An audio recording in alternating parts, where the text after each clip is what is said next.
Hey Jules, welcome back to my YouTube channel. Today I'll be teaching you guys how to make the pattern for this bomber jacket, and this is going to be part 1. In part 2 I'll teach you how to sew it, but for now let's get into the pattern drafting. So step 1 is going to be tracing your shirt. Get a shirt that you love the fit of. Mine is a bit oversized and it's perfect for a jacket. Fold your t-shirt in half and line that center seam with the edge of your paper. Then tuck in your arm so that you get a nice outline of the arm outline, and then go ahead and trace along all of the sides of your shirt. Once you do that, set it to the side, and this is what you should have. Now go in and drop the neckline by 1 inch to make room for the new collar that we are going to put in. I'm going to label this as my back piece, and on my center seam I'm going to label it to be cut on the fold. Then I'll just go in and mark a 1/2 inch seam allowance along all of my edges.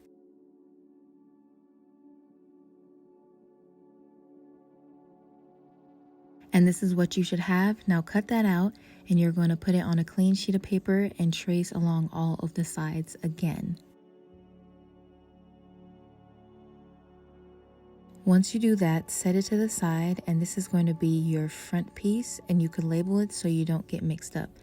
Now go in and add a 1/2 inch seam allowance only to the center seam, and then drop the neckline along all the sides by 2 inches and taper it to match up with the shoulder seam, and this is what it should look like.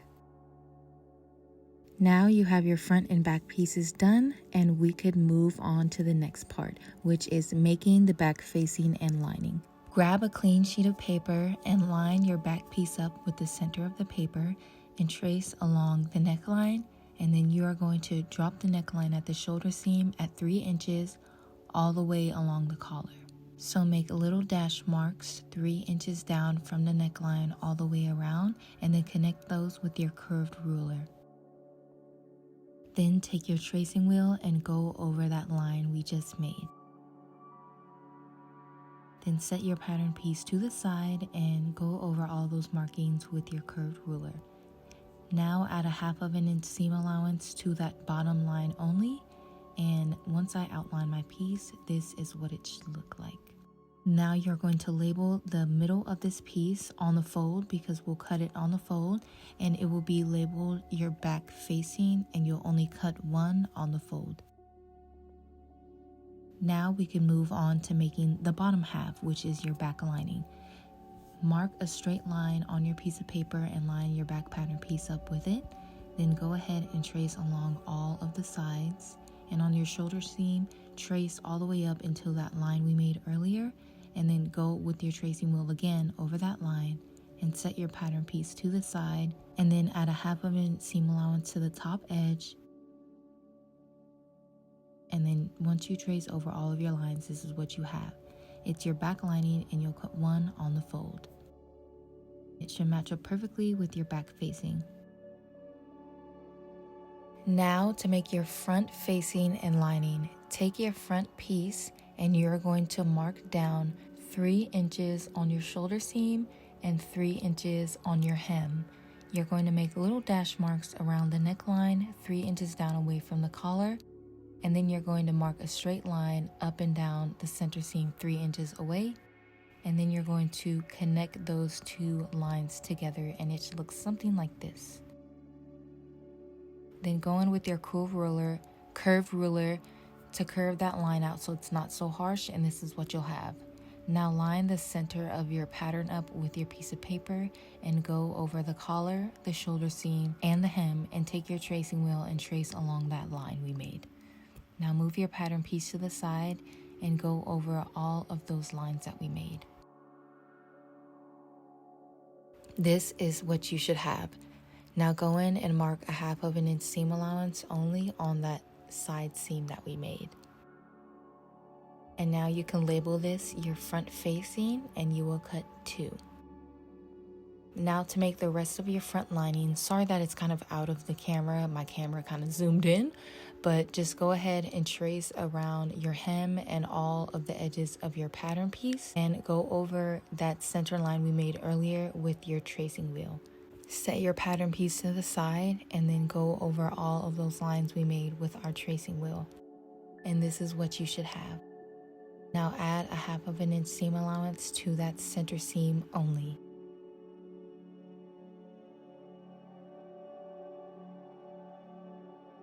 And this is what you should have, and this is going to be labeled your front lining, and you will cut 2 of these as well. And that will be your front lining and facing complete. Now to make your welt pockets. Take your ruler and go down 3.5 inches from the bottom of your armhole and mark a line all the way across.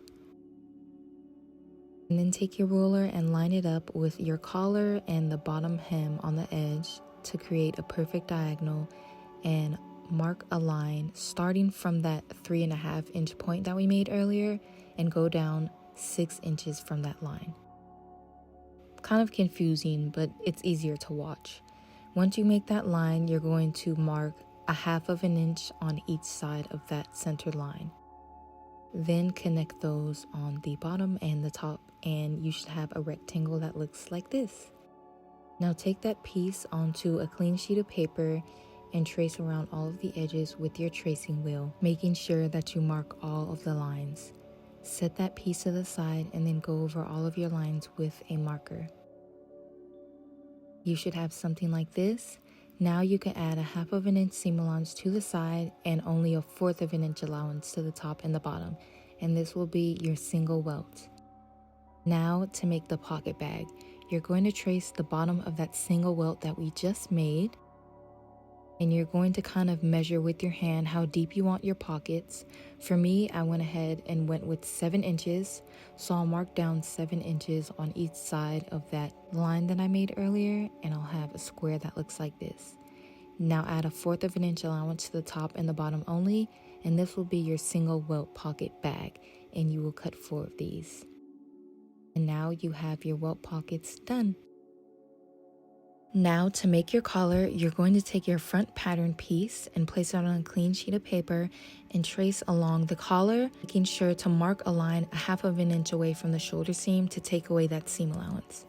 Then take your tape measure and mark your back collar line, and you're going to subtract the 1/2 inch to take out the seam allowance, and mine will be 6.5 inches. So I'll mark a line 6.5 inches away from that line that I made for my front collar. Kind of confusing, but just kind of watch the video. Then from the edge of that line that I made, I'm going to go up 2 inches and then connect that 2 inches to the front of my collar piece. And this is the shape you should have. Now mark that back line at the fold, and this will be your collar piece, and you'll cut 2 on the fold. Now for your waistband, you're going to take your front and back piece and line them up and measure how long they are. Set those to the side and mark a line on your sheet of paper that is going to be the length of the bottom of both of those pieces together. Mark a line 2 inches up from there. And then you're going to take off 3 inches from one of the sides. This will be for your inset. And then take away 2 inches from the other side, and that is to take away 4 inches in total, so your waistband is a bit more fitted. Then you'll just add a 1/2 inch seam allowance to the top, and then you'll add a 1/2 inch seam allowance to one of the sides, and you will label 2 of the other sides to be cut on the fold. Kind of confusing, but I'll show you how to cut it out in the next video, and that is going to just be labeled your waistband. And now we're going to make that little 3 inch piece from the side, which will be your inset. So mark a rectangle 3 inches by 2 inches and add a 1/2 inch seam allowance to only 2 of the sides, and that will be your inset that will be cut on fold, and you will cut 2 of them. And now you have your waistband done. Now we can move on to making the sleeve.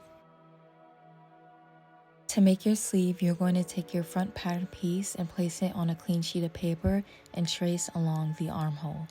Then you're going to take whatever length you want your sleeve to be. Mine will be 24 inches, and you're going to mark a line all the way down that's going to be parallel with your shoulder seam. Make sure to take away 2 inches at the total length to make room for your cuffs.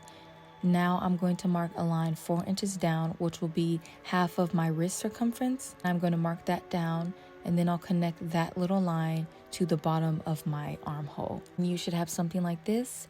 Now I added a little bit more room to give my cuff more room, but you should have something like this. Now take away 1/2 inch from the top of your sleeve to take out that seam allowance that we included in our previous shoulder seams. It's kind of confusing, but just take out, it should be 1/2 inch away from the top of the armhole and taper it in with your wrist. And then you will mark that line to be cut on the fold, and this will be labeled your sleeve piece, and you'll cut 2. Sorry if that was kind of confusing, but kind of just watch the video and then you'll get it. Now add 1/2 inch seam allowance to the end of your sleeve, and now your sleeve is complete. To make your cuffs, you are going to mark a line on the sheet of your paper that is going to be the circumference of your wrist. So however long your wrist is, take that measurement and mark a line on your paper, and then mark 2 inches up and connect that into a long rectangle. Now mark 1/2 inch only on one of the sides and take in each side by 1/2 inch so that the cuff fits a little bit tighter. And you should have something like this. Now you're going to label it your cuff piece, and you'll cut it on the fold, and then you'll cut 2 of them on the fold. Now that all of our pattern pieces are done, you should have your front piece, your back piece, and your sleeve piece. And for your lining, you should have your front lining, your front facing, your back lining, and your back facing. And for your other pieces, you should have your single welt, your pocket bags, your collar, your cuff, your waistband, and your inset. Thank you guys so much for watching. Stay tuned for part 2 to learn how to sew this jacket. It will be up on my channel.